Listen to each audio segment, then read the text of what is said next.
Dank Ferrick the Mandalorian has finally completed his quest and meets someone who can help him out with his whole childcare situation. Directed by Dave Filoni, Chapter 30 in The Jedi might be the most talked about episode this season. Lots of big moments, a major character reveal. Actually, make that 3 character reveals. We'll explain them all, plus have a breakdown of every Easter egg found in Chapter 13. But before we get into all of that, we have to warn you. The path we're on leads us straight through spoiler territory. So if you haven't seen this episode of The Mandalorian yet, maybe now would be a great time for you to get off the roof. Can you? Okay, now that we're past the spoiler warning, Ahsoka Tano!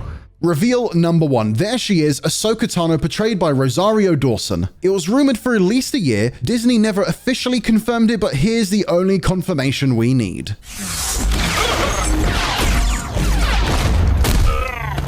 A quick recap.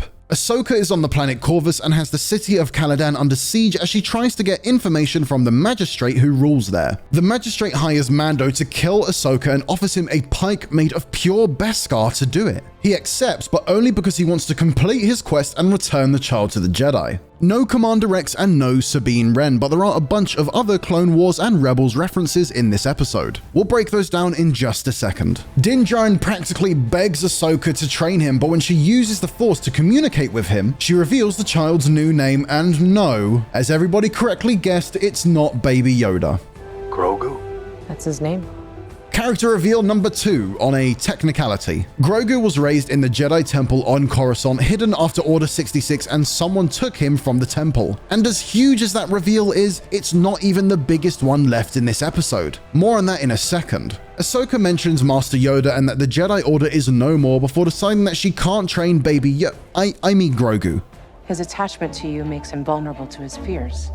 Ahsoka uses the case of Anakin Skywalker as reason not to train the child, saying she's seen what this can do to the best Jedi among them, which is probably a good point. I will not start this child down that path.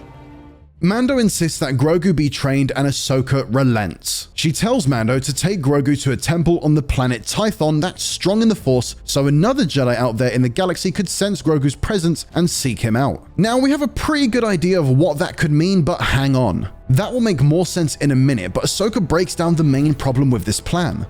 There aren't many Jedi left.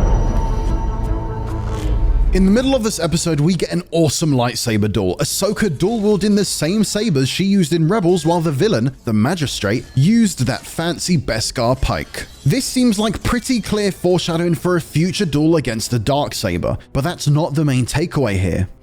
Where is Grand Admiral Thrawn? Hold on, red alert, Grand Admiral Thrawn is now part of this show. Grand Admiral Thrawn, of course, is the Chiss mastermind and nemesis of the Ghost Crew in Star Wars Rebels. Thrawn was last seen hyperspace jumping to who knows where in the Rebels finale. The name drop here confirms that Thrawn survived and seems to be back to his old tricks in this post-Imperial wasteland of a galaxy. The reveal that Thrawn is still alive almost certainly confirms the survival of the other guy on the bridge of that Star Destroyer when it jumped, the Jedi Ezra Bridger.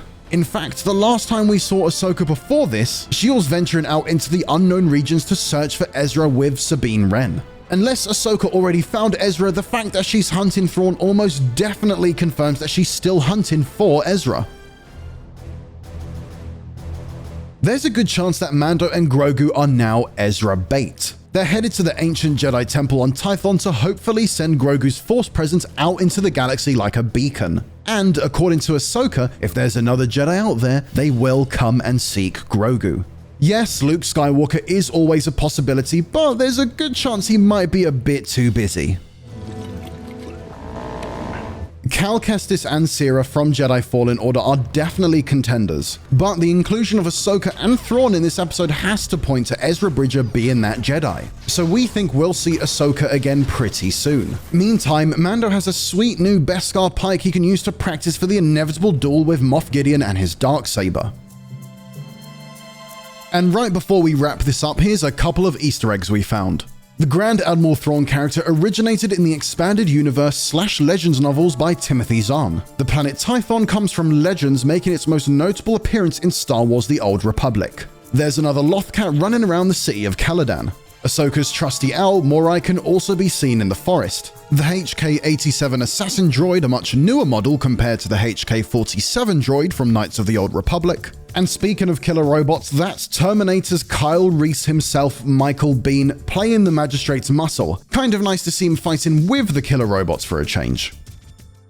But what do you think? Is Ahsoka using Mando and the Child as baits for Ezra Bridger? How is Thrawn mixed up in all of this? And most importantly, what do you think of Grogu? Let's argue about it in the comments. Anyway, thanks for watching, and for more Mandalorian, check out the truth behind Moff Gideon and the Empire's secret plan, and remember to follow and subscribe to IGN wherever you like to watch. This is The Way, no disintegrations, and may the Force be with you. We'll see you next time.